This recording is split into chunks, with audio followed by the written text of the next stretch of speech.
Welcome to Answers from the Universe and the Andronicus transmissions on Wolf Spirit Radio, Ever Beyond Radio, and Studio 9 Jam on YouTube.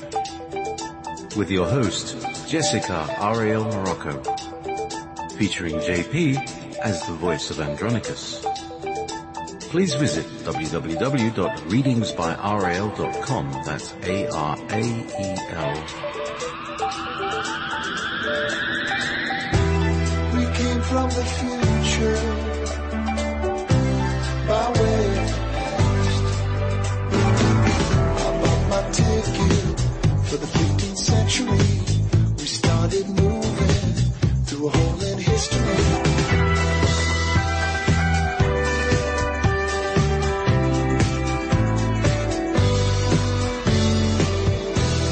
You're listening to Wolf Spirit Radio. Thank you for joining us today. You are listening to Answers from the Universe and the Andronicus transmissions. So much has been going on, and I'm happy to be here and happy that you're here to join us today. We have some information that has come through as usual every week.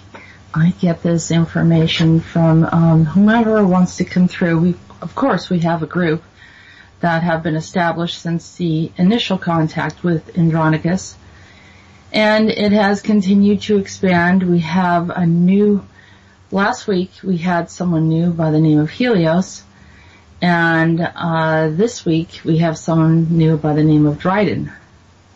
And so it all sort of plays out. They all sort of know each other, and somehow I'm included in the conversation, but not so much for me on a personal level. I feel like as I started this really wasn't about me. I might be the mouthpiece, and I might be the one that they come through.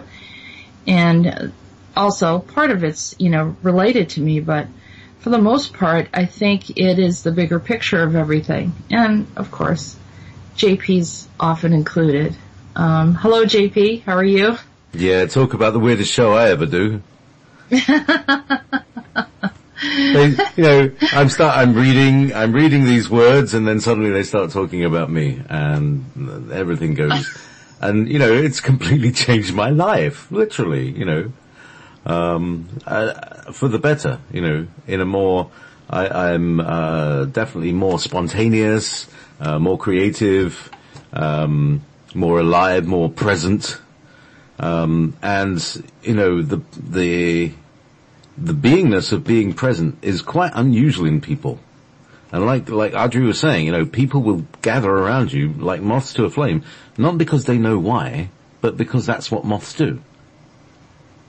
So this is something I can't believe you just said that. I can believe you can believe I just said that, because that's the way things are working, And what we were talking about last night, about synchronicities, years ago, 3, 4, 5 years ago when we started this stuff, or when I started this stuff, we would, I had a synchronicity last week. Oh yes, I had one last month, and it was such a rare thing that you would talk about it. And it's gotten to the point now where the synchronicities are so frequent that being able to explain why that was a synchronicity would take up more time than experiencing the synchronicities themselves.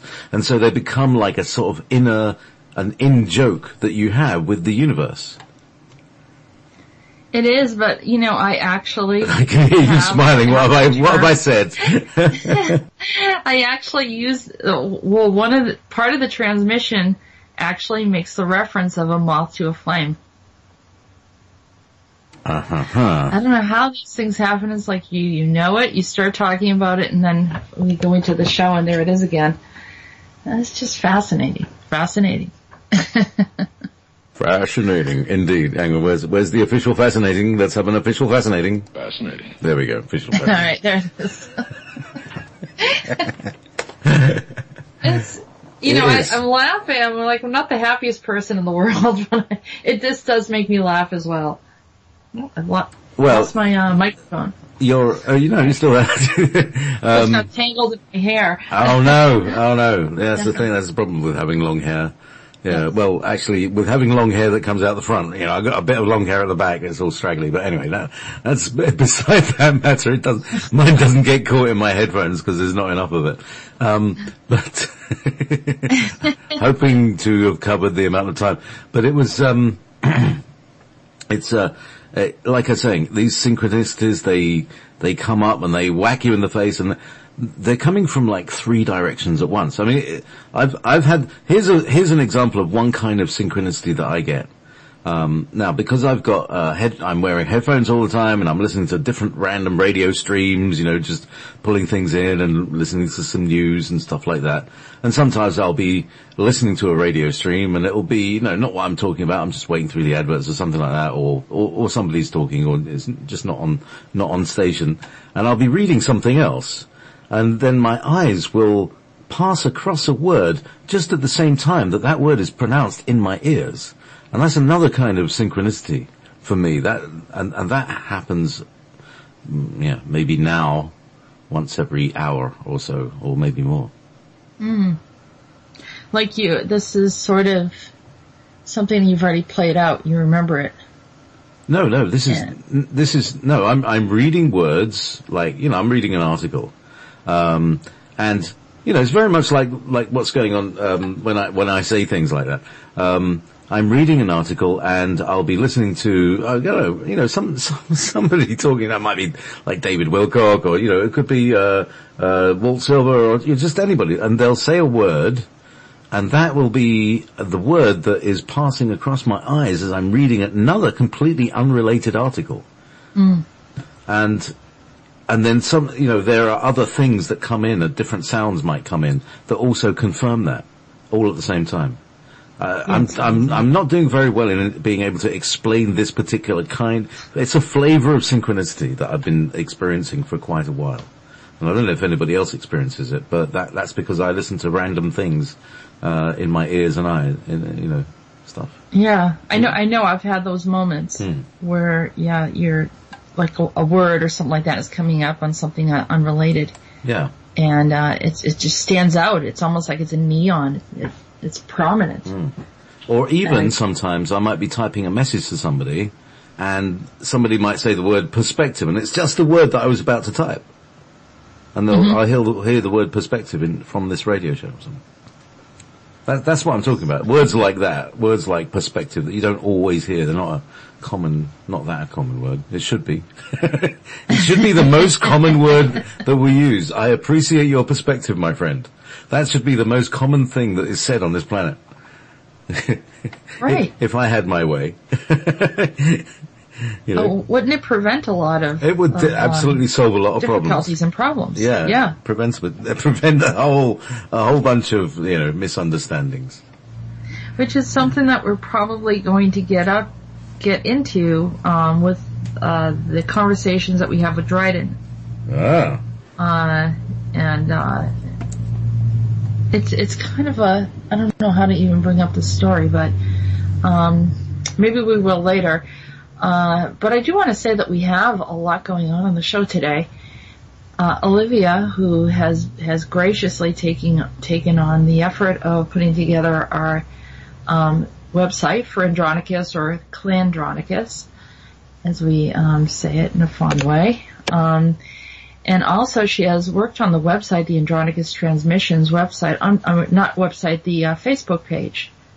The Andronicus Transmission Facebook page, as well as the Andronicus Transmissions website, and the forum, which is Clandronicus, which that means that I have to be more active in there, and I'm trying to figure out the best way to keep on top of things, and still, be here to do my work, help others. I just want to stay on top of everything, but you need more help. With me. You need more help.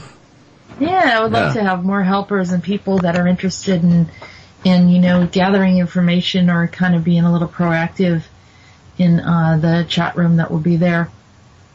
So, but Olivia's going to come on. She's going to share some of the things that we have, and we've also had quite a bit of feedback on Helios from last week. So we're probably going to read through that once again. We have the wonderful woman from the chat. I'm looking for her name right now. She transcribed everything related to. I have to look that up. I feel terrible right now. She was kind enough to transcribe everything regarding Helios because she wanted people to be able to read it. Do you recall her name? Oh, hang on. It was on. It's in the fine-tuned chat, isn't it? Let me just have a look. I believe it is. I think it's right on the. Here we are. Yeah. It's it's Madgest. Deb. Yes. Yes. Who's Madgest 111 in the chat room. Thank you so much, Deb. It's so lovely when people. I'm amazed because, like I said, I'm always saying, this is 2 hours of my very busy week, and there's so much seed material, as it were, in this 2 hours that people can. If, I could, but I can't. So there's lots of opportunity for people to kind of really delve into this information, and draw out something that inspires that it draws from them their expression of this divinity. Right. Does that make sense? Yeah, it does. And, people, this is for you. This is for everyone. I don't take full ownership. I happen to be the one that they chose to speak through because I am an open channel. I'm able to communicate and have been for a while and just decided to share this information. I know it's not me. So, that means it's for everyone. And so, I don't want it distorted or misinterpreted or anything like that. I like to see everything taken at face value as it is. But people have contacted me about how that they find other strands of truth within it, on many layers of the way that, pieces that they miss. Sometimes I listen to the transmissions multiple times and gather insights from it and have come back to me and said, did you see this part? And I said, no, I never saw that. So just because I'm the channel doesn't mean that I can see everything. But what I can do is, to get the interpretation of what's coming through, I can always go back to the source of whoever channeled it and ask them, what did they mean by that? And so, of course, and another thing too is, they're channeling to me on a level of which I can understand. Now, I'm not a quantum physicist. I'm not a scientist. I don't know the mathematical schematics of the planetary constellations. And I also don't know astrology. I haven't studied it. And almost because I knew there were many people out there who studied astrology, and it felt like that wasn't my purpose here, or something I can look at and appreciate, but not to delve into and study, because I think it would distract me from doing what I'm supposed to do. So I honor those that take on the role of doing what they're supposed to do, and then we have this amazing group of people that are strong contributors of insights and knowledge. So encouraging those around us and that are listening in. And recently we just had an astrologer contact me by the name of Thaddeus Fenner, and he's from Texas. And he had some really good insights regarding Helios. So what we'll probably do at the end of the show, or towards the end, the last hour, we will probably read through Helios again and then have Thaddeus Fenner come in. And also there was, I recently had some information come through. Someone sent me information about Cobra had done an interview with Untwine and Patrick on September of 2016, and I found a few parallels with some of the stuff that we were talking about. Maybe not in depth. He just has short answers, but the topics were strikingly similar. Not completely, but there was some similar views on things, and I thought was notable. So if those of you that I don't feel like I'm the only one that has information. I respect and honor those that have, that are here doing the work and are here for disclosure and are here with the super soldiers and, and of course JP's work, who's he's got his hands in a little bit of everything. And, last night, hello, madam. Max, pardon me? Our British listeners will understand what I just said. But anyway. Okay, I got it. There's so much going on. There's so many levels and layers of work, and I'm doing some work on the websites and that, but mainly at the moment, I'm not doing any work on websites. I'm making sites for people. And, making up these, buying some domains and making a site and building it and then giving it to someone. Here, that's yours. And so we've got these little communities that are able to grow, because every website can become could become as like Facebook, as big as that. But, they're all under the, Wolf Spirit Media Network umbrella. Mm-hmm. And maybe we should mention that on the Andronicus transmissions, that it is part of the Wolf Spirit Media Network. It's hosted on our site, so it's got a library of all of our shows, and eventually it will open up to people to be able to put their comments in without them being filled with spam and adverts for dysfunctional elections. Anyway, meanwhile. Yeah. So the best way to navigate to find the Andronicus Transmissions website on Wolf Spirit Radio, what's the best way to do that, JP? Well, it's not, I haven't got it connected yet, because, it should be on the show notes, really. That's the easiest place for it to be. There are show notes for every show. If you go into the what the heck's it called? It's been a while. I wasn't prepared for this. It's been a while, but we do actually need people who can handle WordPress websites to keep and maintain the site. And if they got a bit of code knowledge, that's all the better. We need some people with a bit of code knowledge. I know code, but it's a geek thing. It's a nerd thing. Only it's not something that party people get into. Anyway, meanwhile, shall we? I think a lot more people know how to do it than we realize. But some of them have their busy schedules, but if they feel like they want to take it up and maybe even do a partial, do some of the work. The only fixed times. The only fixed time slots are the ones that we do the live thing.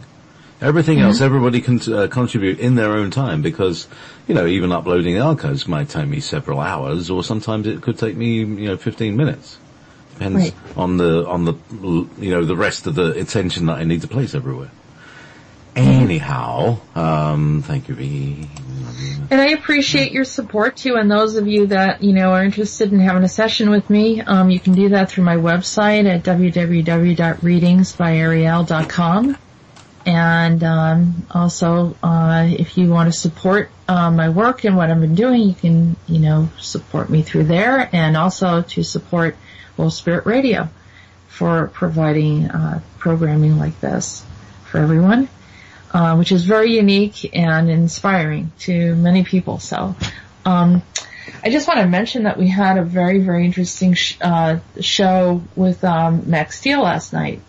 It was very, very intense, and that was something that's worth listening to. I mean, Max has, he often has an interesting show, but it was significant, I think, for future events, and the whole John Titor coming through. Yeah, I mean, was interesting. Well, what was so funny is Max had a main guest, right? James Rink, and James Rink, yeah. We had the whole, the call, and Max brought these other people to talk about some of the sessions that he'd done with them, and get some sort of verbal testimonies, and and people started talking about all this, and I could see his eyes getting wider and wider and wider, and it's is this normal? And I was going, no, What? Yeah, this is a Wednesday. This is a Wednesday. This is a Wednesday. You know, Max is channeling time travelers, you know. Jess is traveling, sorry? I know, and then the time travelers mentioning Nebraska, and I lived in Nebraska for about 7 years of my life. And I'm like, he's where? John Titor? And I said, he's talking, I think it was the next exact date that I was given when I did we don't call it a regression, it's a progression, where you step into the future. And I have the ability to do all this weird stuff, and, you know, with the right people working with me, I'm able to access information. And so I had this gentleman who's in his 90s right now, I call him, his name is Al Tartarunas, and I call him Dr. T, and he's in his 90s. And so he's helped me. He's wonderful, beautiful man. I love him. He's a mentor, and he has helped me go into the future. And I believe that date that Max mentioned was a date that I had connected, and I'm wondering if it was John Titor who is communicating with me. So the whole thing just kind of blew me away. Wow. I mean, so much. All right, so there was the one, right? So now I don't know if you know the history of John Titor. It's a kind of technical thing. It's a real geeky thing. Maybe I won't go through the whole story, but basically there was a specific computer that he was looking for. He connected with he somehow traveled time traveled back from 2036 or so back to the year 2000. And he was looking for a computer that could fix they basically had a Y2K type issue that destroyed it was like Y2K, they really kicked the can down the road. They didn't really deal with the problem. And there are still programs that were written, say, in 1956, written by military, which uses these 2-digit year numbers. And there is a point when the can, you know, the stuff hits the can, and all the computers just fail. And so he was sent back in time to try and find a computer that could run certain programs that could fix this issue for certain, you know, key computer systems. And that was John Titor's job, to look for this stuff. And it turns out that Max himself, being an old geek, actually had one of these computers in his basement. That's the funny thing about this whole thing, the connection, and that's the connection between him and Max. And so he actually met John Titor. That's what Max's story was, that he actually met John Titor. So he recognized him as a portal and started using him as a portal. Yep. And Max didn't. It was very incompatible energy. Did you feel how awkward Max was? It was like every word was almost like pain. Yeah, it looked like it was uncomfortable for him, and we saw him just like and I was talking to James Rink and asking questions, and I saw Nicole like, excuse me, and I'm like, oh yeah, Nicole, and she was trying to say something, and then I'm looking over at Max saying, oh my God. You know, no one could see this. We could see. So what were you seeing? Describe what you were seeing, Jess. He's just moving, and like, he was like bending over like he was in pain, and then he was kind of moving his head, and just like the discomfort of, the energy of John going into his body, and then talking. And it was kind of gruff at first. So we thought, well, is he uncomfortable? What's going on? And it was actually, John, being in pain himself. Sounds like he has health issues, and he's older, and he's in an environment that's really not good. So,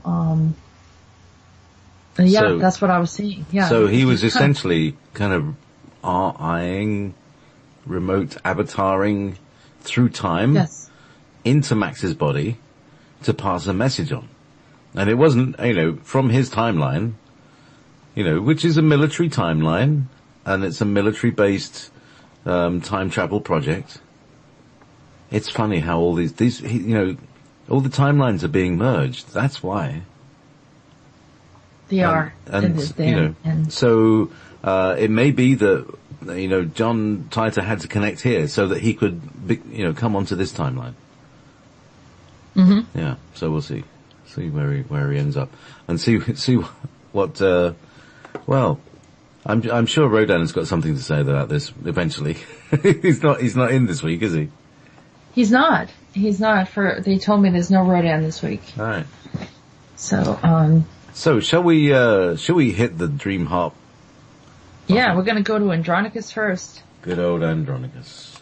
I think it's Andronicus 62, or what's the number? 63. 63 now. Mm. Yeah. All right, hang on, let me just, here we go.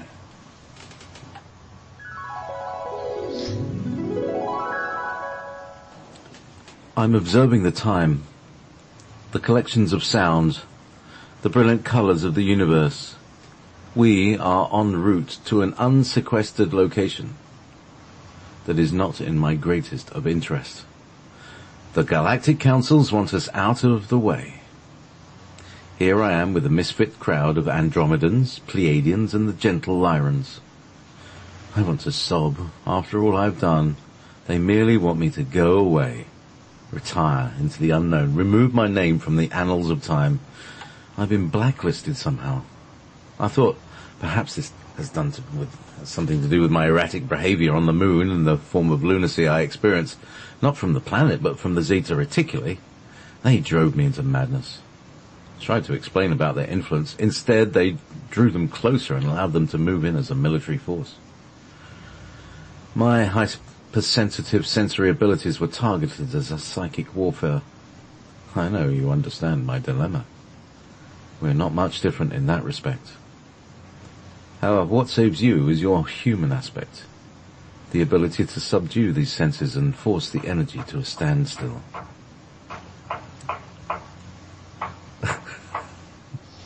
Someone building in the background. Oh, I'm sorry. This is construction time, isn't it? Construction time. There's nobody else around, but now they decide to hammer into the walls. Okay, hold on.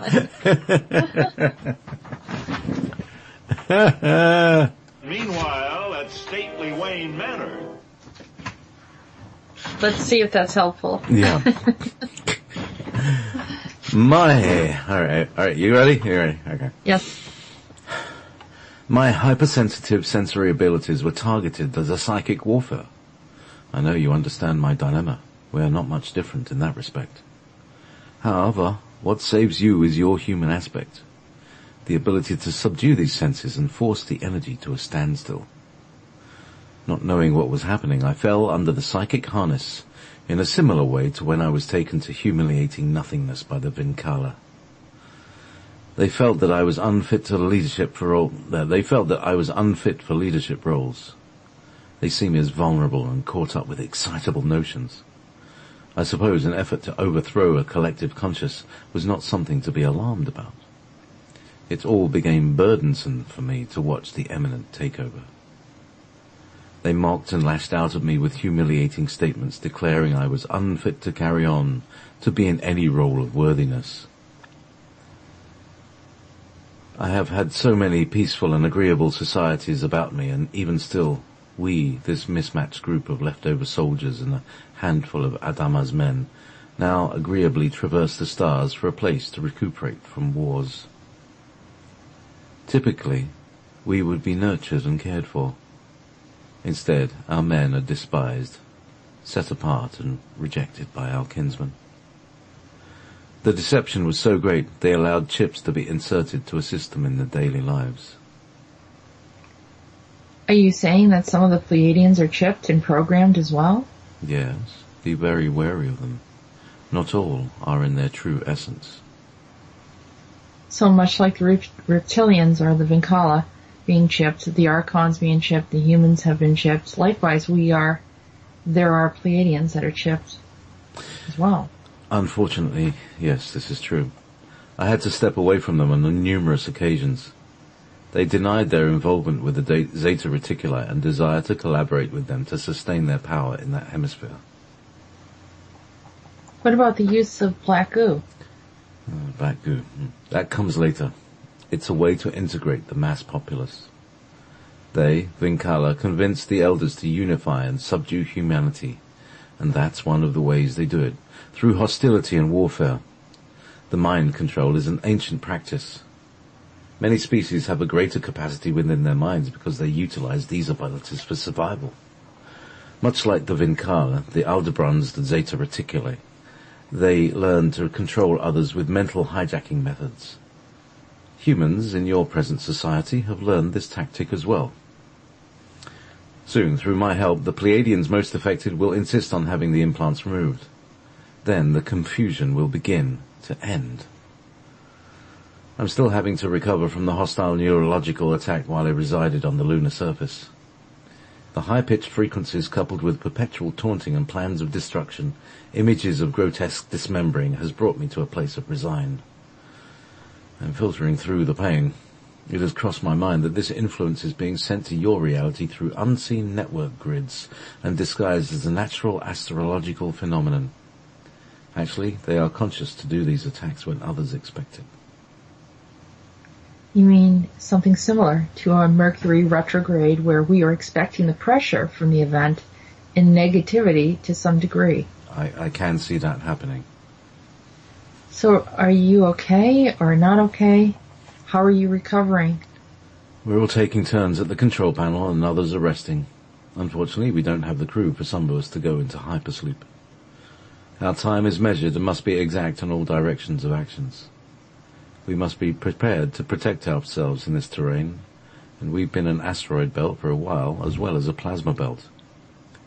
We are far from your region now, and in an area you are not familiar with. Tell us about the plasma belt. We can't explain in your terms. My head is dull now, and I can see you are struggling over the words because of me. We are still very connected. The plasma belt is not literally plasma, but acts as a substance of density and resistance. It is very difficult on your bodies as well as on the craft.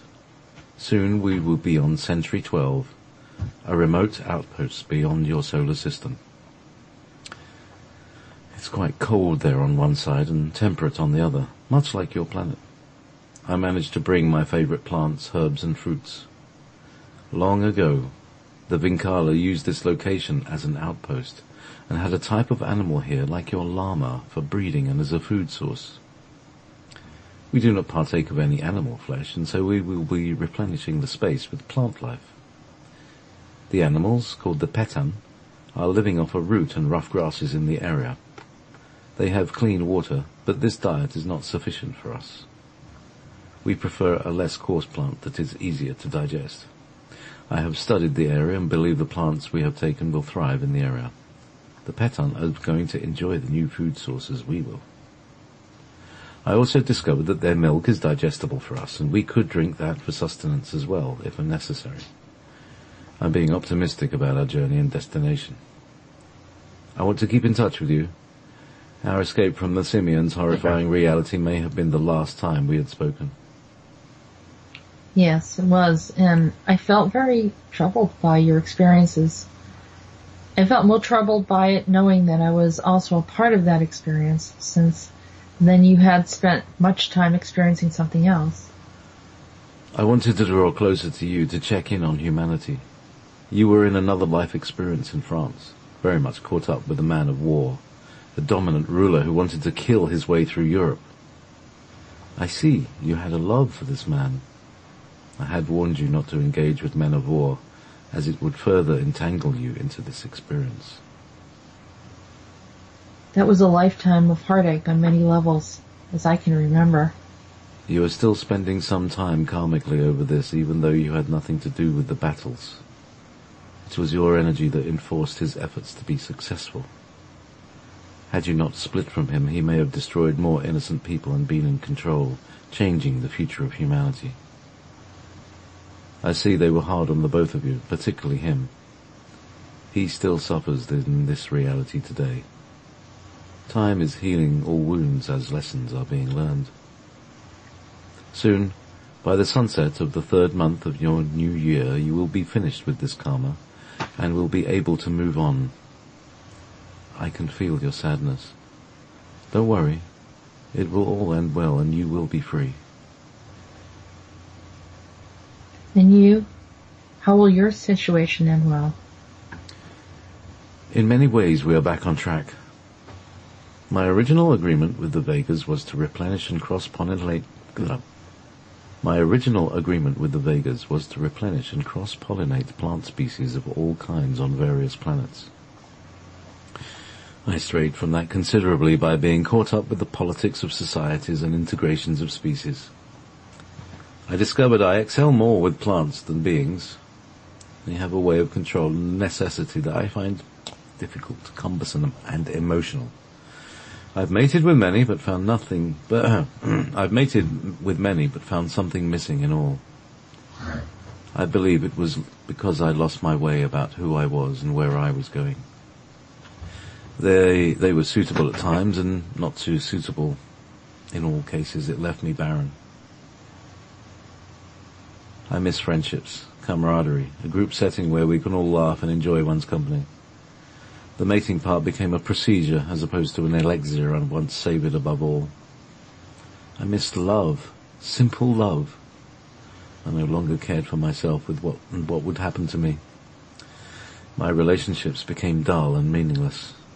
I forgot the simplicity and beauty of who I am, and that I should only draw near to me what feels like real love, not power, not ownership, not manipulation.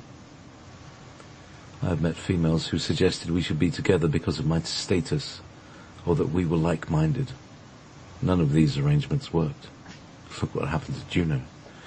My relation with Phoebe erased so much of my respect by my elders and kinsmen. I don't know about your relationship to Phoebe. Tell me about it. I'll talk about it another time. It was a dividing and cutting down of relationships and allegiances related to Rodan.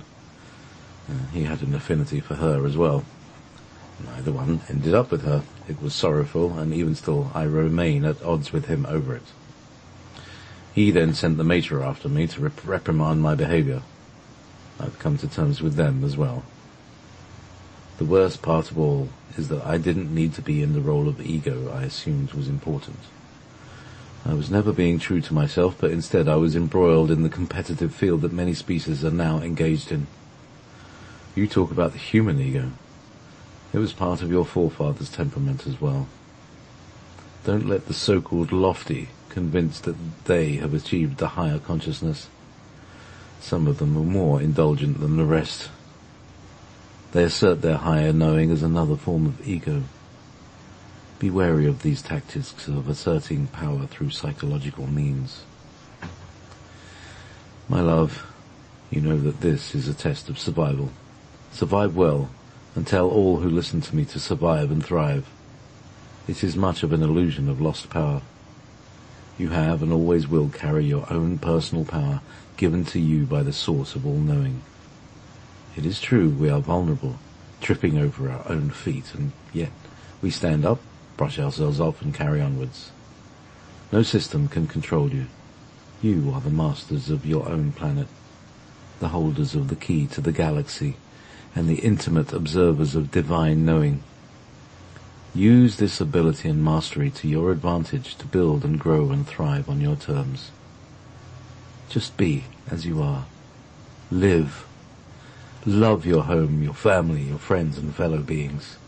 Build what you dream as an environment you can embrace. Let the liars build their own follies. Don't follow or fear them. Think independently and collectively.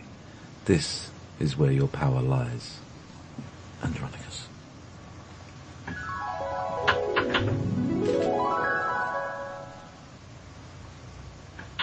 Wow, rousing stuff indeed. Yeah.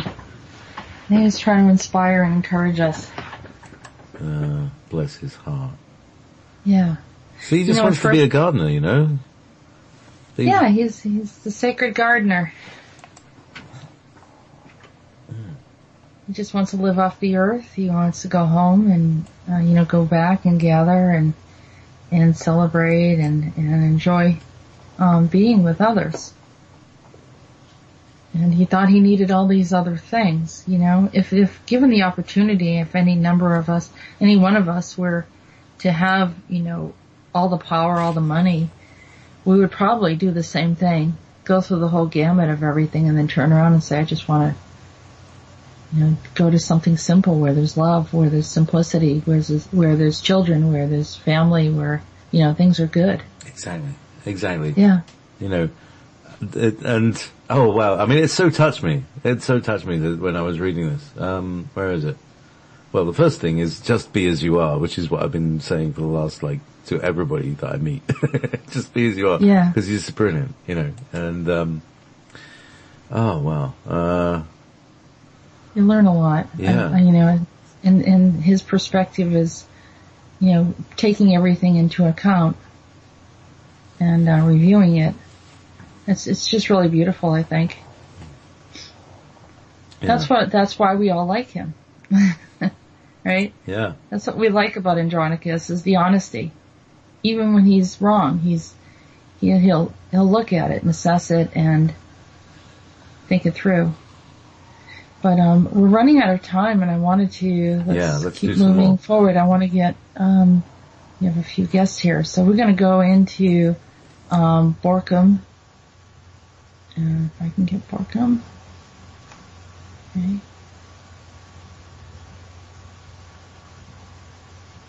There it is.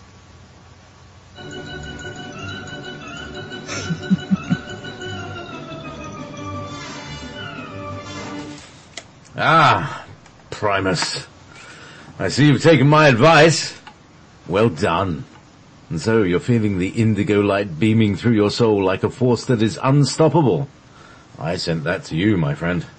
Tell me, does it fare much better than the latter? The mountains about you are but an illusion. You must scale a bit higher to see past it all. You were severely under deep attack, and I have defrayed your enemies 3 times in the past 4 months. You will soon fly seamlessly to where you should be. There is a growth happening around you. New people will be moving into the area who will add to your ideas and bring them into fruition. I am not far from you in thought, although I am many light years away. I am holding the space for you, and then I will venture forward. There has been a break in communication with my beloved brothers, Andronicus, Ketriton, and Ketron. Both Ketron and Ketriton are around me. Can you see them? No, Simmer. There seems to be a glass wall or mirror obstructing me from seeing them. Allow me to remove the looking glass behind you. I would love for you to do that. I'm tired of being oppressed and blocked from doing what I need to do here on the planet. So tell me, what is this glass or mirror? It's quite complex. Hey, did you build this complex structure of cones and pyramidal configurations? Now it is spiraling, distorting. What is that? It looks metallic to me, like a silver color. Has Mercury been around you? Yes, he has. We talk often. He's a bit too protective of you. Hold on, I suppose he wanted you to be safe, and maybe a little too protective. I see he was in a bit of trouble as well. I'm going to cut the silver thread that had him bound here. Well, who did that to him? I think it was done very long ago by the one you call Hera. Hold on while I release it and sever the control system. Oh, this is very taut and hard to sever. Let me see. Oh, there we go. An obelisk of the ancients. A way to control masculine energy. Oh, shall I remove that control on humanity, particularly the male species of humanity? Of course, Borkum. I've been looking to free humanity of that grid that makes men subservient to others. It's so simple, Simmer. But I like that you acknowledge that you need my help. We are not so bad after all, are we? I never said you were, but remember, there was a long period of time before I communicated with everyone. You were misunderstood, or not taken very serious. I see that is changing too. You do have a lot of heart for others. I think that you're no longer in the same situation as in the past. Your lifetime in France was a problem, as well as a few other circumstances you were entangled in. It is because you are devoted to who you engage with, and that can be good or bad. I suppose that was true, as so in the past than now, but yes, devoted. That sounds like me. Okay, the grid goes back since early man. If I break it, things will change. How so? Oh, you will see. It will be much happier to live on Earth and with humanity. It will open a new gate of positive communications with other species. Well, that sounds promising. It is like misfortune that never ended. No one really seemed to ask for this to be fixed. Maybe they didn't get it. Oh, what's Metis doing there? He's by the Eiffel Tower. Can you see what's going on? What is he doing? Metis, get away from the phallic structure. Come, love, you've nothing more to do. Oh, Borkham! What are you doing here? Do you not knock before you enter someone's bedchambers? Oh, you were over there. Then who is that? Who is who? Who are you babbling about, Borkham? You could learn a bit of refinement, you know. Metis! Metis, wake up! Take a look at that man who appears to be you by the Eiffel Tower. What? Who? What? They're portraying themselves to be me? How dare they? I thought I could be the only rogue on the planet. Let me look further. Oh, his skin's a bit pock-marked. His hair? Oh, not so lovely. And his button is undone on his vest. Ugh, what a vile creature he is. What mockery. I shall have him placed in the asylum. Did you know you had someone mimicking you? Well, of course not. Why would I lie such an atrocity? Look at the colours he's wearing. A dull brown vest and yellow shirt underneath. I would never dress that way. It's obvious to a blind man that he's an imposter. I think this is a bigger issue than Metis. Well, you can say that again. By the way, Borkham, how have you been? I've been very well, thank you. Oh, and what's Suma doing here? Oh, it's that day we speak with her. Was that a Tuesday or a Wednesday? It's a Thursday today. I think she's bloody crazy, but let's go along with it. Oh. I heard that, Metis. I think you're crazy. You're the one who brought in all the confusion round here. What? How can that be? I was just observing what you were doing. I'm hardly an accomplice to your shenanigans. You have been talking to Dryden, haven't you? Oh, the world is spinning in all directions. He's here with us now. We're all in trouble. Did you take his land, Metis? Never. Dryden is my friend, aren't you? All right, now you spring it on me.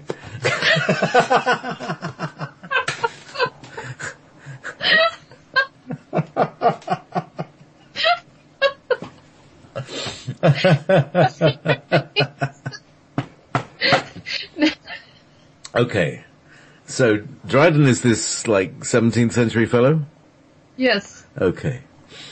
Hang on, let me just engage let me just put on this wig here. This, Actually, wig and powder. You're part of the Fae, right? And then, yes. Here we are. So, meanwhile, back at Metis. Never. Dryden is my friend, aren't you? We will see. This is my friend, after all. The old matrices are removed. Then I can see what happened to the deconstruction of the Tituata de Nanan and Elvins. This has been masked for a very long time and is due for the unveiling. Wait until Zamfir finds out what's been done. Oh, Suma, what a web of dissension will unfold after this is done. I'm glad to be scot-free of it all. I know you didn't cause this problem, but you were involved in unveiling the illusions. I'm glad to do it for Dryden and other innocent parties involved. I know. I'm not apologizing. I'm sorry. Okay. Go again? No, I said I'm not apologizing. I know, Suma, but we need to make sure that the truth be revealed. You had nothing to do with this. The greater factions should not include you with this matter and have allowed you to be part of a cloister that was not originally your alliance. I see the craftiness in all of this. Oh, you don't need to worry, Metis. We're all here to contain the problem. Rodan is watching closely. Now, let's get back to the problems at hand. Who is this imposter of Metis holding onto the grid of oppression over the masculine species of humanity? Well, I can't quite see beyond his atrocious attire. This is important, Metis. Move beyond it. Do you recognize him? His name is Preston Bale, a traveller from afar. I don't know him very well. I can hardly believe why he would pose as me when he's doing something with that device near the Eiffel Tower. I must go to my parlour to extract some notes about his information. Let me see. A traveller, maybe. The device comes from the future. It is being laid out like a grid. The people of the future can't see it because it was done in the past. I can't break the grid from here. There, it snapped and caused a brief shaking in the field. I see a strange cloud opening up. Somebody is taking him away. He's in a point of madness. I think he is infuriated by the disassembly of his plan to control humanity. Now, I can see the phallic grid breaking down. The obelisks no longer carry the intensity they had before. Let me see now. Mercury is easily cut free. Oh, thank you. As he flies off rapidly. Pop. The silver thread is now being released to Mercury and the obelisks no longer carry his power. What were they using his power for? It looks like they were using it to support as an energy grid, whatever system they wanted to employ. So is Mercury now free from these systems? Yes, I don't see any other strongholds connected to Mercury. Well, that is good. Well, how about humanity? Are they free from this ancient control system brought on by, what it looks like is a system of Nimrod? It happened long before, but yes, it's similar to that. I've finished what I came here to do, one problem at a time. We like how you have grown as well as all those around you. Each one of you created a beacon of sound that echoed and called us back to help. Good work, Primus. Good work, Suma. I will be going into the portals to speak with my brothers Ketron and Ketriton. They are in deep need of communication from me. Metis. Oh, no, sorry. We'll have to edit this later. Hang on. Good work, Suma. I will be going into the portals to speak with my brothers Ketron and Ketriton. They are in deep need of communication from me.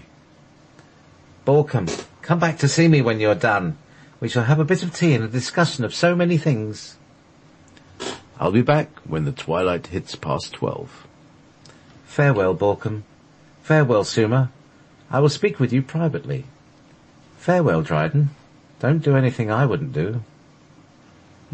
I suppose that isn't much then. I would have to sit on my laurels all day, nothing to match you. Thank you, Borkham. Thanks, everyone.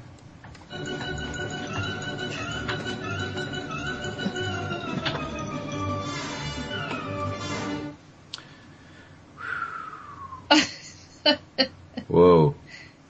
That really stretched me, I have to say. Dryden, I started to come up with a voice for Dryden and a kind of appearance, and, I see it. I have to limp my wrists. I have to shake my wrists so they go limp and imagine ruffs. Imagine ruffs around them, ruffles. So ruffles and a wig with powder and the smell of baby powder. It's just there's an air of arrogance and I don't know, precise language, satire, sarcasm. Right. Okay. All right. Well, I'll refine it. That was the first attempt because we got a whole other complete communication from it and another one from Metis. Here's Metis. Yeah. So who's next? Metis. Metis. Da, da, da.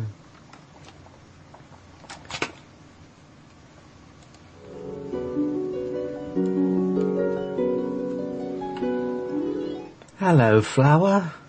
You got me in a bit of a conundrum. I need to talk to Dryden. I know he's not very happy and could feel a seething anger with him. Pray tell, Metis, what have you to say for all your lofty, heroic words of salvation to my destitute people? You praised yourself as a friend, a protector, and a deliverer. It left a bitter taste in my mouth. Suma, can you please talk to him for me? I'm not a bad sort as he mentions me to be. Here now, Dryden, I am at the watchtower observing your fate that runs from one timetable to the next. How can I gather all those timetables into one and resolve the many infractions upon your sacred people? I don't care how you do it. It must be done straight away. My people are suffering. We hold the keys to this lovely planet you have generously gleaned from. It is true, I am a loathsome sort. What else do I do but take what isn't mine and use up the resources for my own gain? I know you're not that terrible. We are aware of the aggressors salvaging from the resources of the planet without accountability. We are also aware of the many species who took advantage of humanity and influenced them to destroy their own environments. It has been a most grievous act upon all of us. Why have you not done more? Because it would require that I cross all timelines to collect and reveal the perpetrators and the lot of them who have committed treason upon your very kingdom as well as ours. Well, let's get to it then. How do you intersect these timelines? It's already happening, as you're seated there beside your fey wife. Mab was bothering her when I came to see her. It has been a true disaster. Why do you call her Suma? It is that from that ridiculous dreamer Andronicus. He called her that name and it sort of stuck. I've grown fond of her, but prefer to call her Flower over Suma. After all, she is as a flower, wouldn't you agree? It has a bit of sprite in her as well.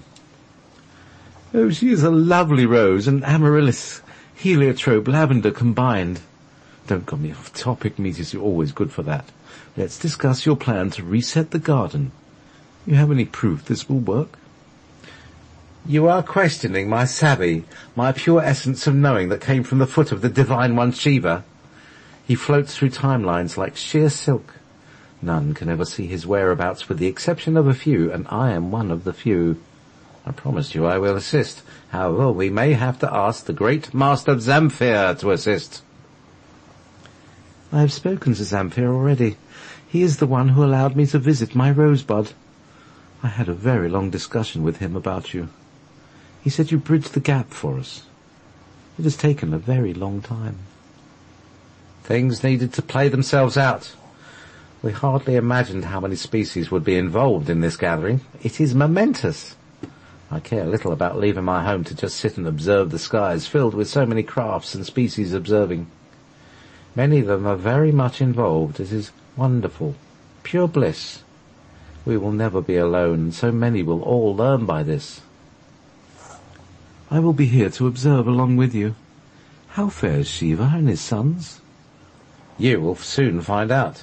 They are stronger than ever and full of justice and truth. I am happy to be a witness of all things coming together. I will go and attend to my people, then return. I shall be back soon. Perchance you should change your efforts to the dark side. Farewell. Well, Flower, so you have rediscovered an old flame. But remember, you are but a moth above the flame. His power is much stronger than you are accustomed to. You realize he is still not in my dimension. No, you can be thankful for that. He is a mighty force to contend with. He is like a mighty proton, greater in power than one realizes. Walk gently and softly about him, and try not to offend. He's a bit sensitive about his nature. I didn't remember him. He knew all of this would come about and wiped your memory of it before you were taken out of the land of the Fae. Well, what should I do? I don't know what my role is here. Just sit back. You were the bait to pull him out, not to harm him, but to converse with him. He's a difficult one to find. Speak to him. You will learn a lot about this planet and history of what has transpired. I don't doubt he has been helping you all along. So, shall we celebrate the arrival of an old friend, Dryden? Ah, the song. That means stop. I have to reduce the format to paragraph. You see the moth to a flame came up? Yeah, there he is. There it is. There it is. Okay, right, there we go. No, still. Sorry, I need to adjust the thing so it fits on one page. Format, paragraph, line spacing, single. No?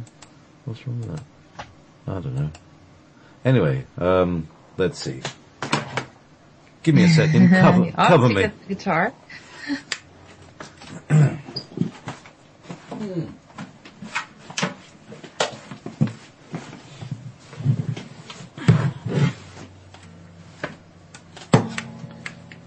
Okay, I have it here.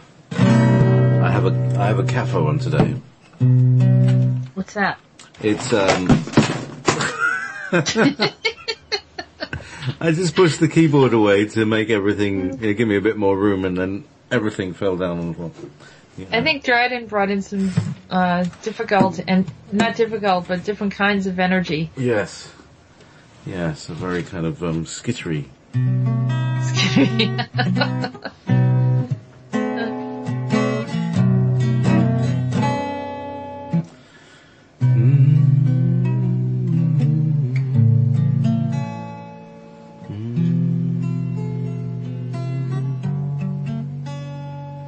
The tables turned and the bells did ring. Our fairies of dimensions bring. Yeah, thank you, fairies. Not tonight. I'll start again.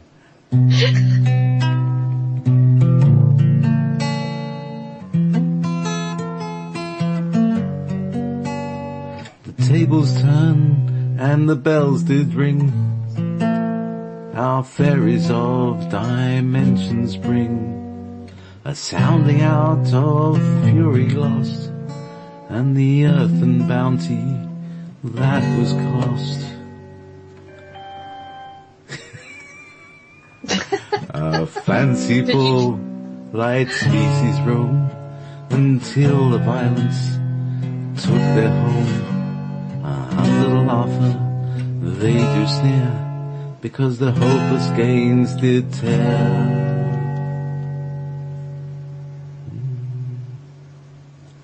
The earth once had a happy flow, and now the sorrows fell from below. Let's celebrate the return of our friend, the mighty one named King Dryden. A fighting, flashy, carefree sort, who made the earth grow well and flourish, now suffering little gems of light. The fairy folk want to set things aright. 'Tis turn the garden back to rest. We gain another life without regret, and a hearty land, more food to grow, when Dryden reigns in the world below. La la la la, la la la, la la la la, mighty rivers. La la la, the fertile lands will grow, and the mighty rivers will flow.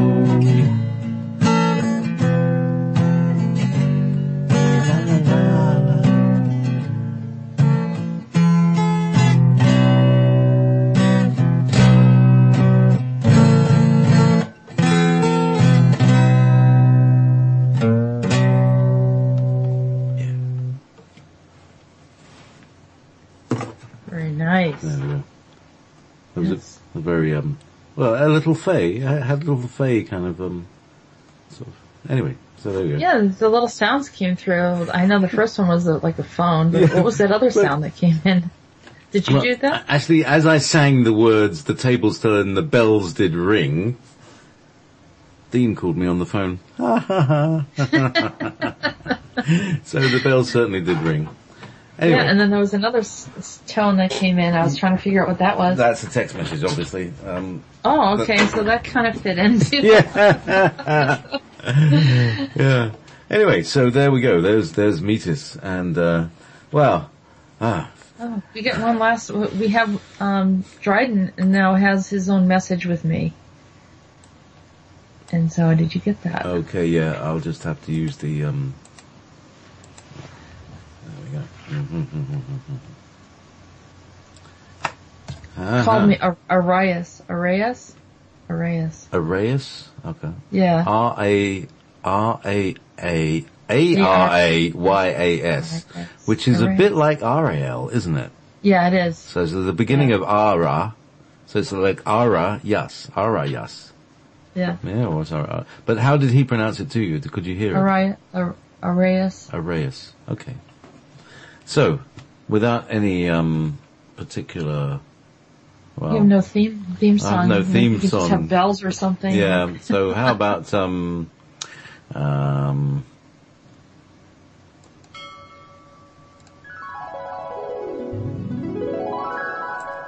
hello, Arias. I'm speaking not exclusively to you, but for the behalf of all. So no, I'll start again. Loosen the wrists. Hello, Arias. I am speaking not exclusively to you, but for the behalf of all those who so inquire about me. I was once on the upper planet known as John Dryden. I was a bit extreme in my satirical stance against the Commonwealth for many indiscretions. Rather than a frontal attack, I chose the method of humour to douse the effect of my sharp, cutting words and derisions. I had the purpose for attacking the fellow by the name of Thomas Shadwell, as displaced in my works Mac Flecknoe. What was that name? What was my name? Arias?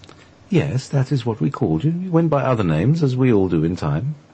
That is how I know you. You know, when I saw you, you resembled the image on the book Mac Flecknoe.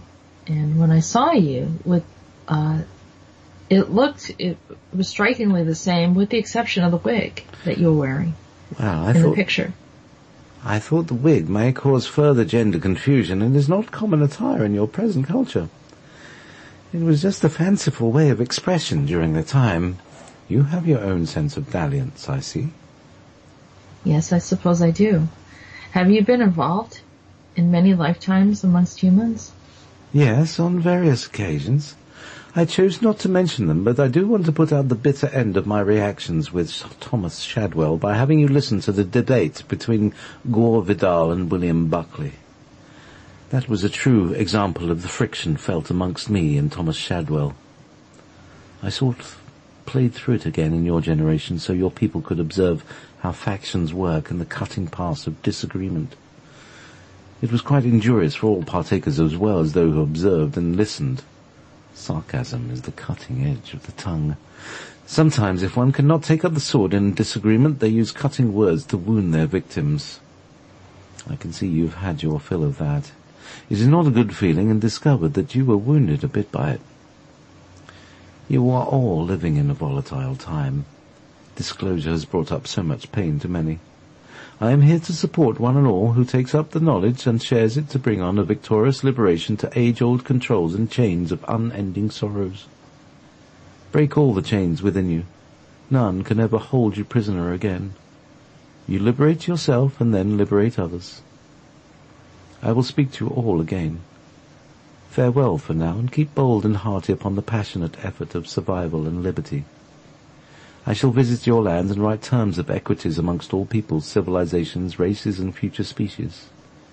Your faithful and loving supporter, Dryden, and the Commonwealth of the Divine Tuatha De Danann. Okay. Well. So, that completes that part of it. That was a strange atmosphere. Yeah. A very different atmosphere to all the others, isn't it? Very strong energy, doesn't he? An energy that really is probably the foundation, like, not the foundation of the earth, but actually the earth itself. His energy is very reminiscent of the earth. Still haven't been able to. Tuatha De Danann, they say. Tuatha De Danann. Yeah. All right. Yeah. Okay, because I keep trying to read literally in English and it doesn't work because it's Celtic and Gaelic and, Tuatha De Danann. All right, so these people have come up a lot recently. Yes, they have. Tuatha De Danann, and, people say, oh, that's the tribe of Dan, and they're the original Atlanteans, or the Lyrans, or who the hell are they? What do you know? I think they're, before we came in this area, humanity was born into this area, there they were originally a species that, we refer to them as the Elvins. And that's my understanding is who they are. They're, tall. We have skeletal structures of them. Some of them, you could see that their, biology is different.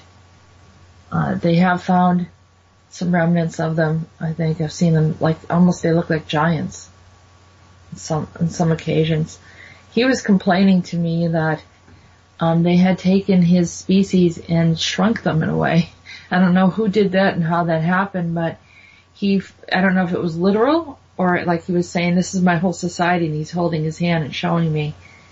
Or he was saying that the Hollow Earth, which was possibly one of their habitations, was taken over by other species. And so, he wants to, regain what was his, and he was literally here. They're the gardeners of the planet. The fairies are actually the energies of the flowers and the energies of the plants, and they're here for the betterment of the health and well-being of the planet. We always talk about Gaia, but we never talk about all the other workers that are involved. And Gaia is one being I believe she was a Titan. But the Elvins were here before then. So it's something to just make note of. And not one's better than the other. It's just that there's a delineation between the two and something to be mindful of. It's complicated. It's a complicated world. I mean, we're moving through fourth dimensional realities here. And the fairies and the fae, they all live there, and they've been living there, while we've been living down in 3D. I woke up the other morning and Dryden was in my house. He was in my house. And I looked at him, he was in the other room, and I looked across, I was like, oh, someone has a guest. And I'm like, oh. It was kind of like the energy was very strong, and I kind of, didn't want to stand there looking at him. I kind of backed away and went inside the door. And then I could hear him. I was like, oh, you don't have to leave because of me. The dream was so real that I was telling him he doesn't have to leave. And I can hear him like he was about to walk down the stairs. And then I woke up realizing I was like, oh, that was just a dream, or I was in another reality there. And then he started talking to me and sharing his story. So this is really one of your exes now. This is another one of my exes, yeah. You've got all your exes showing up. Telling me all about it, So what's going on for you, honey? Yeah. Well, as soon as you start going through the dimensions, and then you find out, you were connected to this one and that one, and actually, it's not just for me. I'm sure it follows through with everyone. Exactly. You're multi-dimensional beings, and so you have relationships in other dimensions as well. And I even have children on other dimensions that I've seen and communicated with. It's really interesting dynamic. So, we've got 40 minutes to go. Do you want to bring in your peoples? Yes. Who do you want first? Let's bring in Olivia.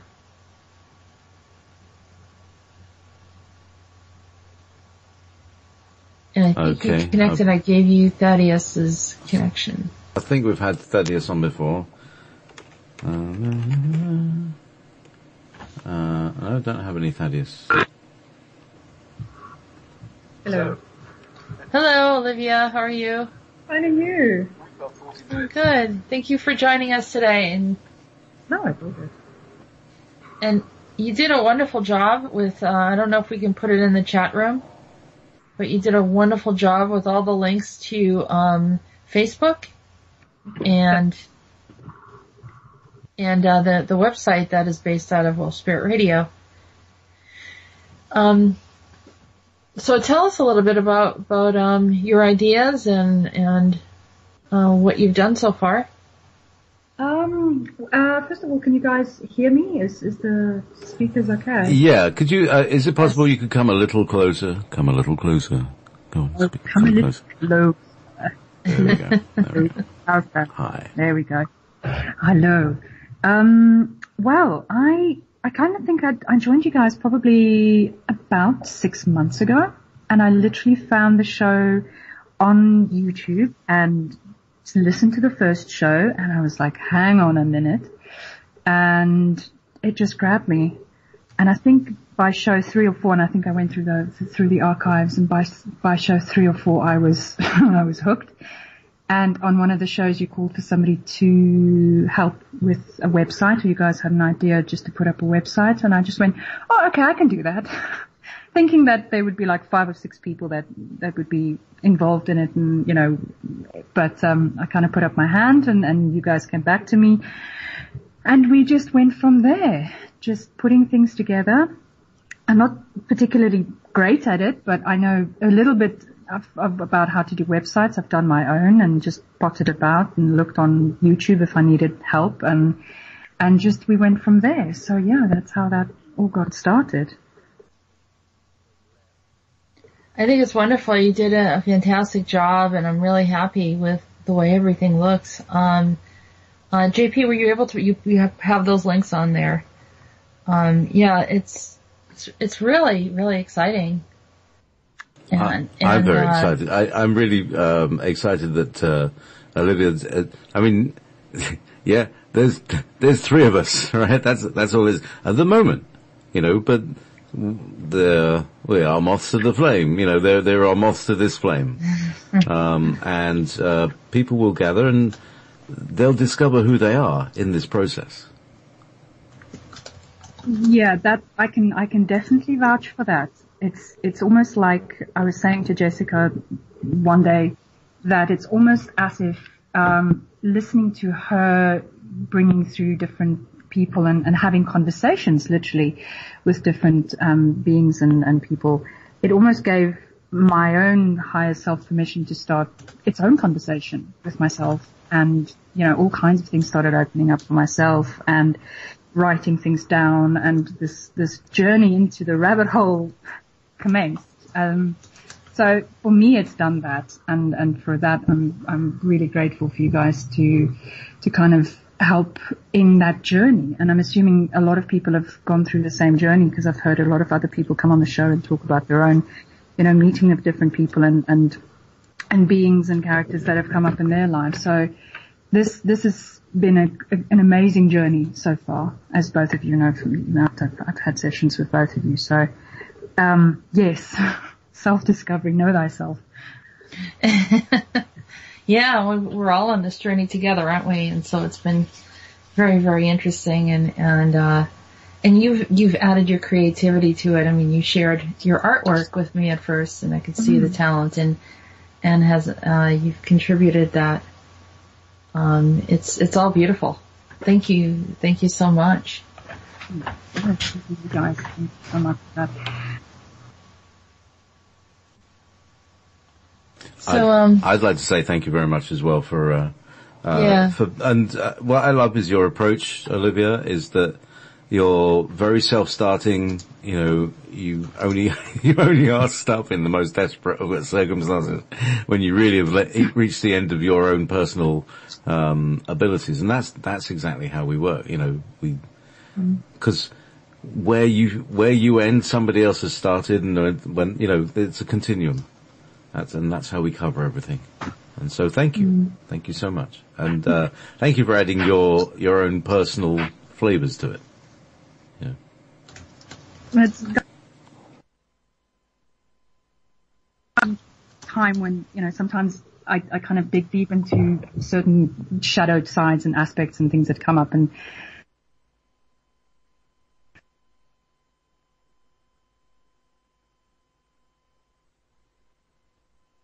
they're about,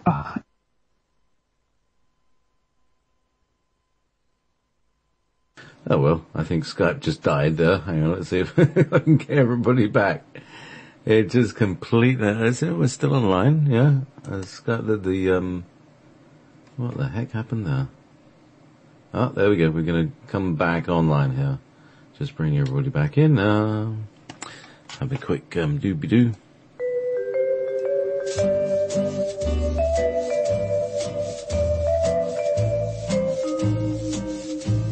yeah, Hang on. Yeah. All right. Sorry, I lost you both. I don't know how that happened or what went on there. Something happened there. But Olivia your voice kind of crumbled away, and then we lost everything. So, do you want to go back about a minute or so, if you can remember? I think, I was basically saying that with everything that I think most of us who listen to your show and kind of become part of this community, we find this insatiable need to constantly search. So I don't know about anybody else in the chat room but I'm always, watching the next video or watching the next topic or getting, interested in the next, kind of topic out there. And sometimes it can get a bit, you can kind of get down with all the energies and things. Not that there's negative things out there. I think everything is pretty much positive, but it seems to, push the dark side, not the dark side, your shadow side to come out so that things can get healed.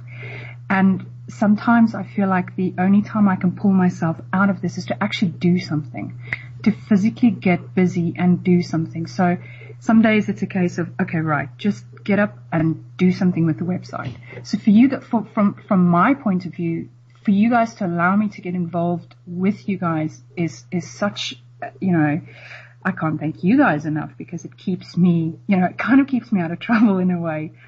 I do really feel, that I feel like I want to do something. I can't just sit around and listen to things getting worse and worse sometimes. And it's now time to do something. I feel very much, that call to action.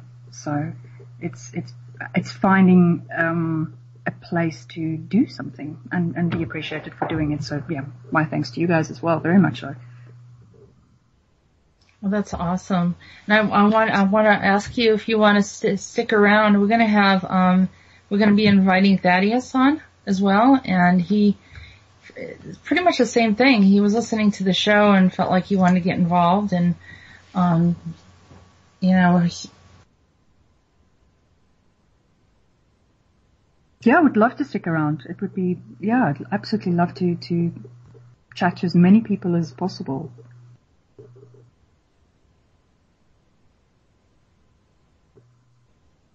So about 415 Thaddii.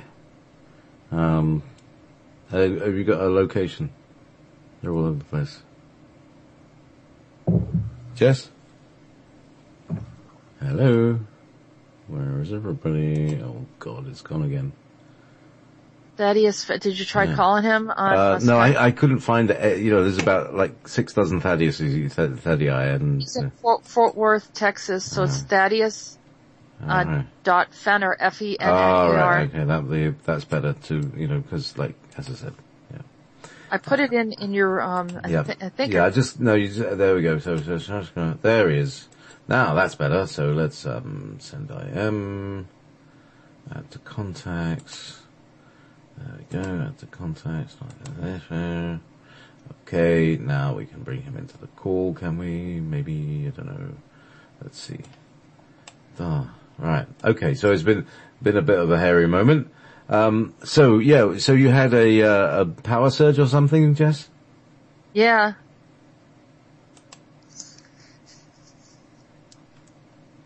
Okay. I don't know what it was. Right. Just a power surge and everything just knocked me off, and then I tried everything, and then finally I just got on my cell phone. Okay, so are you on Skype on the cell phone? Yes. Okay, right. Hello there. Hello. Hey. Right, so now we're back with Olivia and Jessica. Yes. Thank you for your patience. Everything went to hell at Jessica's end, and so... Just power problems. And let's see. Had some kind of power surge and everything just knocked off, and I was like, well, this is interesting. It's right towards the end of the show. And I wanted to bring Thaddeus on, and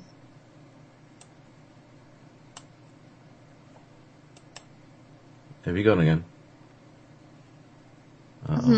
Oh, right. You wanted to bring... No, it's still here. Yeah. Yeah, okay. We can bring in Thaddeus. Maybe we're not going to be able to do it this week. I don't know if we're still having some connection problems, but I don't know if you two were carrying on having a conversation while I was trying to get reset here. So Olivia. Yes. I actually do have a question for you that has been on my mind for a few weeks now. Okay. And I've kind of got the opportunity to ask you this stuff. I remember when we spoke a while back, I was mentioning the things that I was writing down. I think I was listening to a show where the guy from New Zealand, what was his name again? You had him on on the show a few weeks ago. Yeah, and Jacob. That's right. And a few of his, he also had some information come through, and he made contact with somebody, and they were showing him things around, and I've also had that same experience. But my question has always been, how do I trust, or how does anybody trust the information coming in? Because just like Jacob, I've been asked to do something, to assist, and to get involved into different things, kind of like in the unseen world. And I'm by nature quite a skeptical person, and I do find that I need some, a reassurance every now and again, and especially with the things that have come to light in my own life, which we can talk about if you guys want to. But I do find that I'm not as trusting as I used to be. But how do you make sure that really you're dealing with it okay, and you're not getting involved in something that isn't okay? Well, it took me many years of interacting and testing, the information that was coming through. I'd make note of it, and then if I saw that there was no correlation to anything, or nothing positive turned up, or if it had kind of even a negative aspect to it, then, I would ignore the source. I would not rely on it. And also being very close to source, meditating and spending time in that area where you're constantly, keeping your chakras open and being in a meditative state, that you will recognize what is truth, what is your truth, what is coming from your higher self, acknowledgments with information that is supportive of your journey. Now, the information that I'm bringing in through the channels are not necessarily my guides. They know me, they know who I am, and they may not have the highest intention for me at times, may even cause me to stray and go into, hello, is this Thaddeus? I'm here. Hi. Okay, great. Yeah, please stand by. Jess, do you want to finish your thought? Just finish your thought. I was going to finish it.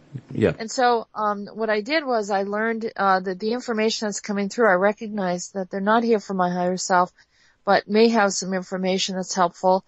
And I allowed the information to just come through, but I'm recognizing that they were not my guidance. So that's the difference. And, so keep that in mind. Does that answer your question, Olivia? It actually does. So what you're basically saying is there's two types of information, because that's what I'm finding, is that sometimes I might sit down and it would be a very clear, I might almost hear it in my head, and it would be definitely for me. My guides would try and guide me to do a little bit more of this or a little bit less of that. And then there have been other times when I've been definitely speaking to somebody else, and it's been a very odd experience to sit down and almost write a story down that someone's trying to tell me. And I definitely know that it's not coming from my imagination. But in those stories, or in those kind of the way that they're telling me a story, they would say to me, and this is how you were involved in that place, and this is how we know you from, and this is where this and this, and this is how this person in your life relates to that, and this is how we would like you to get involved if you so choose. So this is why I'm asking. You're absolutely right. I can feel that there are two different kinds of energies that I can feel coming through. Okay. No, that does help. Thank you very much. And then that comes from experience. And so just like you get to know your friends and the people that are around you, any type of relationship, you don't just open up and divulge everything and follow everything that they say. It's through time that you develop that relationship. It's the same way.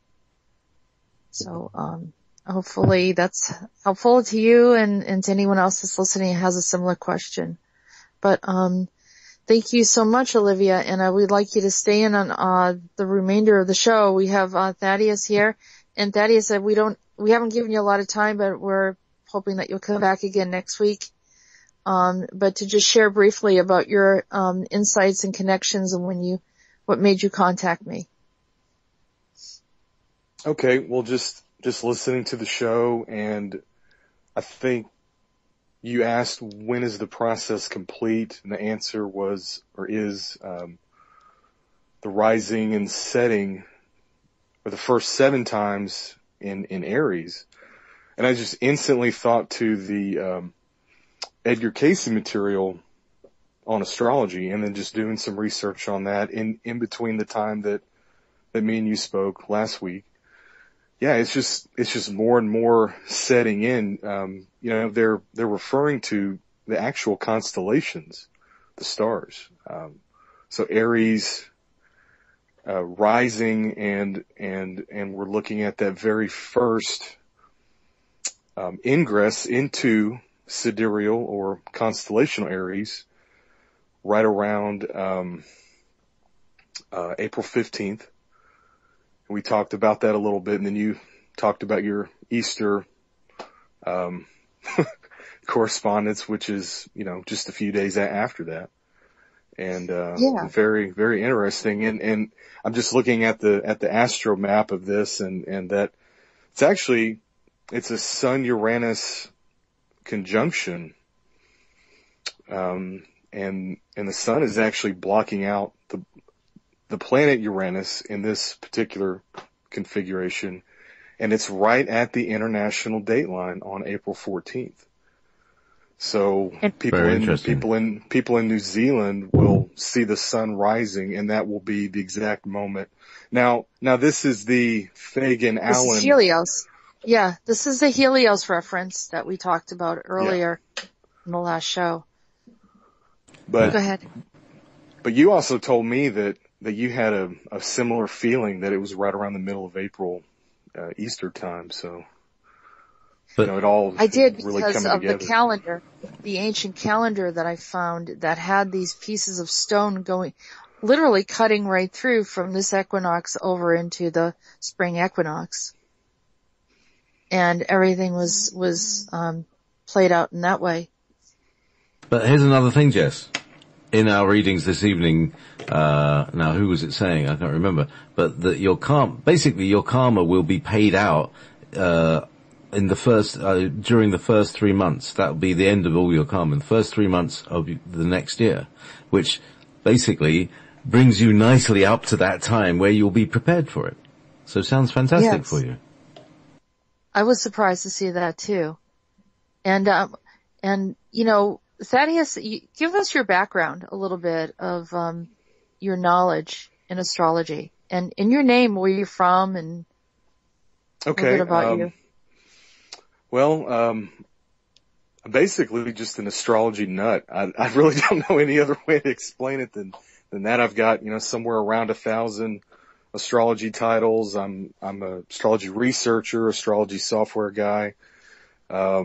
Spoken at, a couple of, things here and there. I teach astrology, but it's all started, it started when I was a kid. Literally I was like 4 or 5, just basically fascinated with the Voyager, books that came out from, Time Life. And, I think that was in early mid 80s. And, things just kind of start and stop. So when I was in high school, I guess this was 95, I started getting really into it, and I started just intuiting things before finding the more advanced, astrological, material. And then of course I started on software, which is very addictive when you're big into astrology like I am. And it's just snowballed over time. I've started with a website about 5 years ago. Started, taking clients, and now I'm teaching, and just, it's a little part-time thing for me. And, I study everything. I'm more eclectic in my view. I look at the Western system, obviously, but also the Vedic system, and of course Chinese astrology as well, the 4 pillars. And I write a lot about the 4 pillars on my website, just because nobody else is writing about it, at least in English. So I just wanted to, show people how that system works. But, yeah, just an astrology nut, I guess. I don't know any other way to really describe it, but You're an astrology JP could nut. probably, You live in Texas, and you have been listening to Wolf Spirit for a little while, and you told me that I think the Helios transmission was what caused you to contact me, because we were struggling over the astrology part of it, and for me particularly, it's really not my forte, and JP, knows more than I do, but even with that, we were trying to sort through it, and by you studying the Vedic part of it is very much in line, because, Shiva on occasion shows up in the stories, and so, it makes it very, very layered and very interesting. So I thought, well, we're so gifted today. We have Olivia here, we have Thaddeus here, and, we're quickly running out of time. But I do want to, I would love to have you back, Thaddeus, and to revisit, and really, we'll read through the whole, you could have another Helios. 10 minutes. You could have another 10 minutes. We've had have another 10 minutes? Yeah. Well, JP, did you have any questions for Thaddeus? Well, no, we'd need a proper show, but welcome. Thank you very much for coming. Absolutely. Blimey, too many things. Muchas cosas. I think you should just keep talking about what you've been talking about, because I've got nothing to contribute to useful. Okay, so we're basically looking at that week starting on or around April 15th, so we're going through the 22nd. And I would just recommend people go back, re-listen.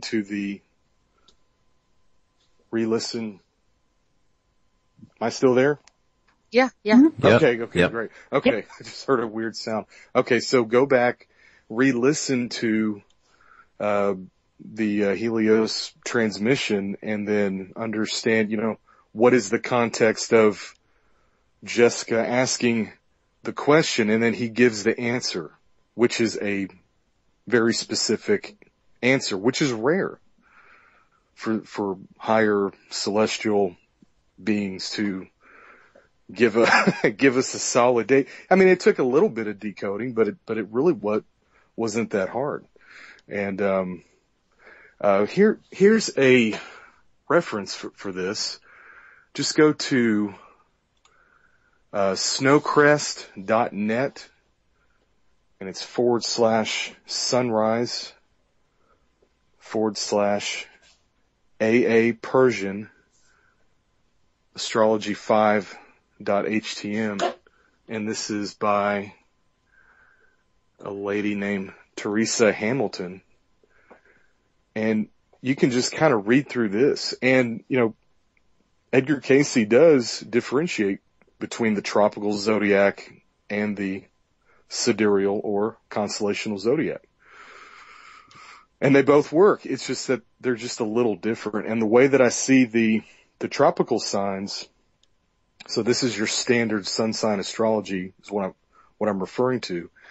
Those are solar zones. So it's all within the context of the sun-earth relationship, and the fact that the earth is tilted, and that's why we have the seasons. So that's where we get our tropical standard zodiac. But in the Eastern systems, so your Vedic astrology, planetary astrology in the Tibetan system and in the ancient Persian system and Sumeria, they used a stellar zodiac. And of course they still do. But, so Cayce did make that differentiation. And why Cayce popped in, I have no idea. It just happened, but it fits and it matches. Yeah, it does. Definitely. And I think that, we had someone in the chat room actually transcribe the entire Helios transmission for us. I lost all my information in front of me. So refresh my memory, JP. Who was that wonderful person? It was Mad Jest, otherwise known as Deb. Thank you, Deb. Deb, that's right. Thank you so much. And just don't mind my nonlinear thought right now. But anyhow, she wrote everything down, and then Olivia did a beautiful, display of it on the connection, I think it's the website, right? It's not on Facebook. It's on the website. Yeah, it's on the website. That's right, on that page. So it's part 62.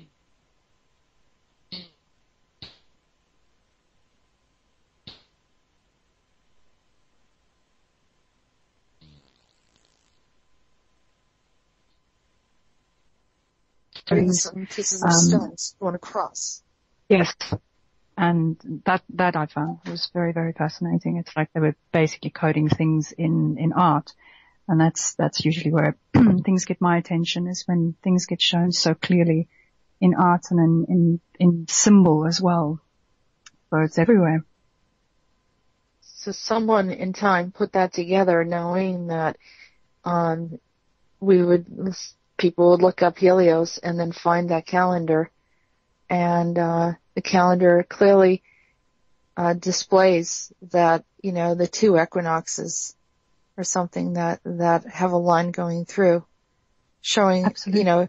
Potentially showing the event of some sort. Because it's unusual to see that on a calendar. No one usually tampers with these things.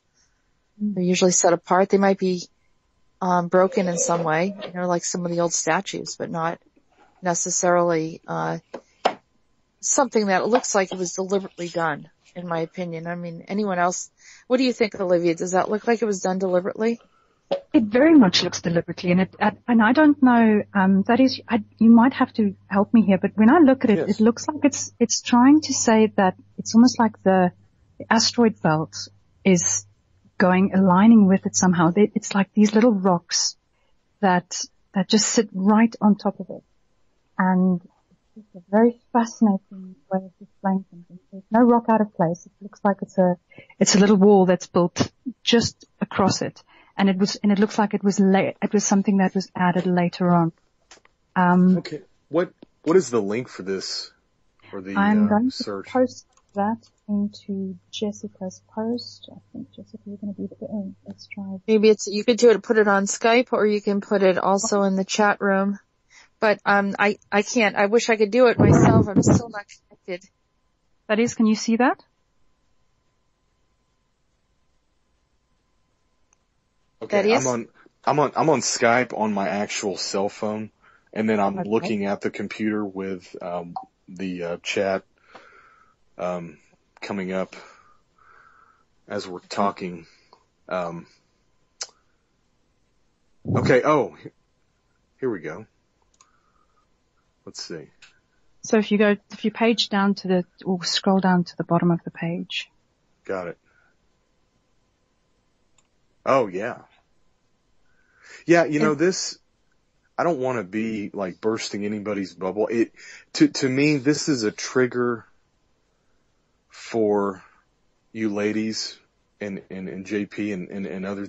This is like hey, look at this to me.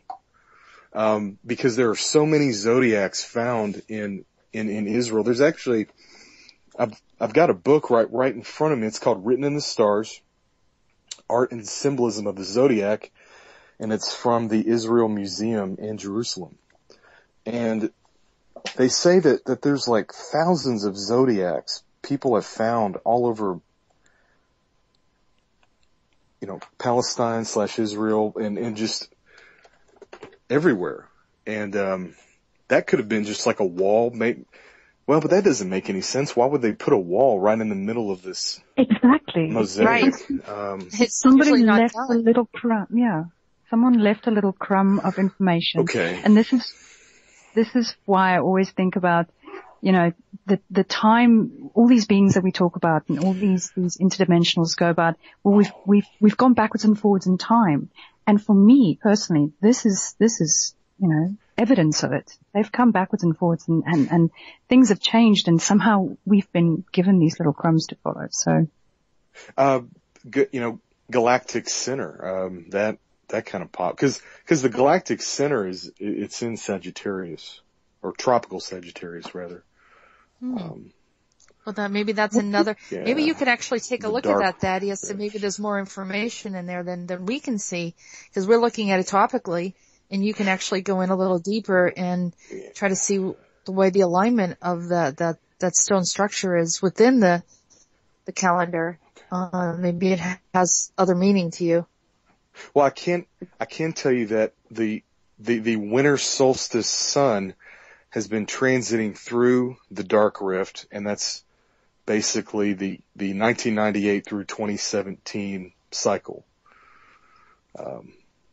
with 2012 being roughly right in the middle of that. So it's a window of time.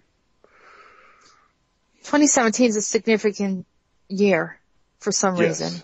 I remember when I was looking at 2012, and I was with a friend who was an astrologer, and we were looking for this big event, the end of the world, the apocalypse, all this other stuff was starting to come up, and people were on edge. Everyone I knew ran to Peru at that time. They just felt like that's where they needed to go, and many of them came back just, a little delirious from ayahuasca. I don't think they gathered everything that they needed. It was sort of like a false flag. And I knew that. I knew I wasn't supposed to run over there at that time. So I stayed away, and I just kind of stayed grounded. The people that got into that, a lot of them have fallen away or just kind of gone off and done other things. Not everyone. Some of them really got what they needed there, but, so we were looking at the astrological chart, and I said, well, what's going on? And do you see anything that's striking? She goes, well, there's not a whole lot in 2012 that I'm seeing. She goes, I saw a few things here and there. And of course we've had, eclipses and all sorts of things that have happened over the past couple of years. But when we got up to about 2017, then things started to seem a little more prominent, even 2016. And, even 2014 had like there was more activity than 2012. And 2014 was very difficult for a lot of people.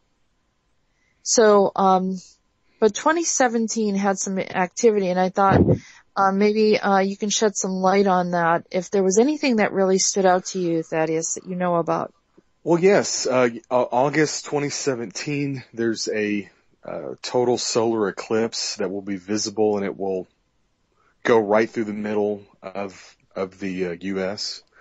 So we'll be able to see that, and usually those eclipse paths are very good for predictive work. So wherever the paths go, we're looking at, hey, this is where stuff is going to happen.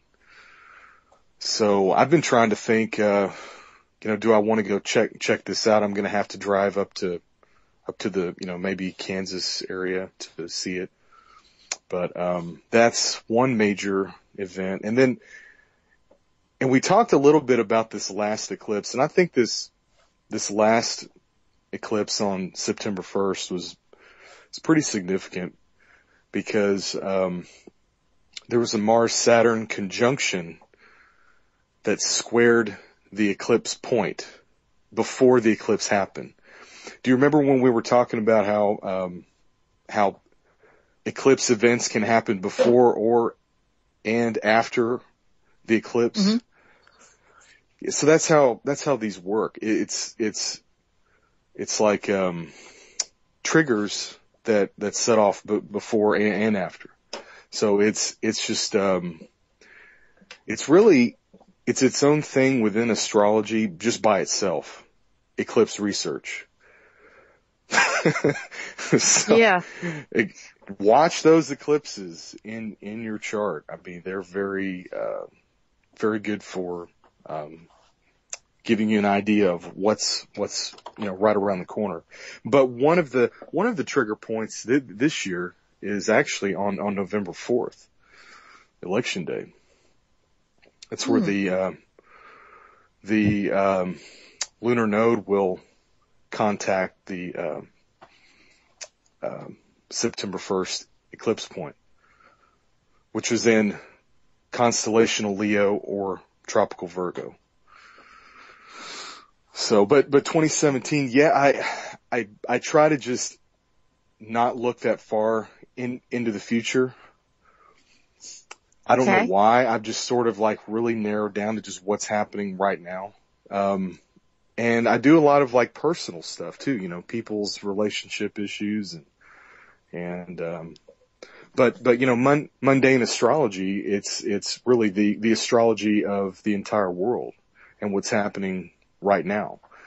And, you know, today is the best day of somebody's life, and today is like also the worst day of somebody's life. So it's just, whenever we talk about the astrology of the entire world, I'm like you. I don't want to scare anybody because we can really read too much into stuff. So to me, it's always within the context of that person's particular chart or charts. You know, because people have different charts. We're all multidimensional. We have harmonic charts. We have, you know, sidereal charts. We have all kinds of different things that we can look at. So something that's terrible, one way of looking at it, could be incredible in another way of looking at it. So. Yeah, it's perspective. JP always uses that word, and we all have our opinion and perspective of viewing things. And also we mentioned briefly about the Lionsgate, that I said, you know, I was at a gathering and I just said, oh, the Lionsgate is just open. And I'm like, and I said to myself, why did I just say that? And I talked about it a little bit on my show, and then Viking said to me, no, I didn't talk about it on the show. I was talking to Viking, privately, and he said, well, the Lionsgate just opened. I said, what did you say? The Lionsgate? I just said that. So there is literally a Lionsgate that's opening up, and that was a little while back. And then I mentioned that to you, Thaddeus, as well. Right. That is the once a year heliacal rising of the star Sirius or Cyrus. Is that right, Jade? Sirius, yeah. Sirius. So, but that coincided around the time of this last previous eclipse, which is in the body of the lion, or the constellation Leo. Tropical Virgo for us Western astrologers, but it was actually in the, you know, huge constellation of Leo. So it was kind of like, maybe a double Lionsgate. But the moment that you talked about, which was August 8th, I went back and I looked at that chart, and there was a very exact alignment. The moon was opposite Uranus right at around that time frame. And that configured in with the eclipse chart. So I don't want to get into too much of the technical details, but so the lunar phases work like an eighth harmonic. So we divide everything by 8. And that's how that moon on August 8th configured in with the eclipse. But it was before the eclipse, so. Right. And that's just kind of, just really stood out to me. So I said, hey, I have to see what she's saying. So I looked it up and said, yeah. It's all very interesting, and I just want people, if they want to contact you, what is your website? It's just signsinlife.com. Okay. And again, you know, I write a lot about Chinese astrology. Why do I do that? Because hardly anybody else out there is doing it, and I really like it. It's kind of like an X-ray.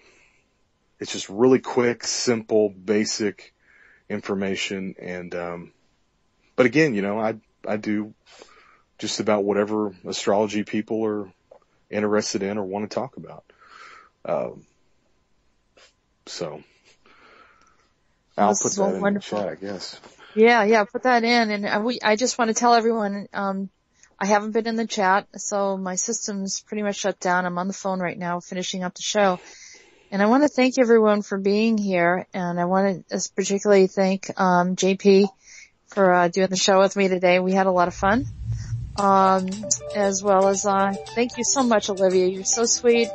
And I love when you come and join us. You always bring in some good insights. Thaddeus, I'd love to have you back on again. We're going to read over Helios again and try to see if we can get anything else from it. Okay. Love you all. Thank you. And have a blessed week. Thanks, guys. See you next week. Thank you. Bye. We came from the future by way of the past. I bought my ticket for the 15th century. We started moving through a hole in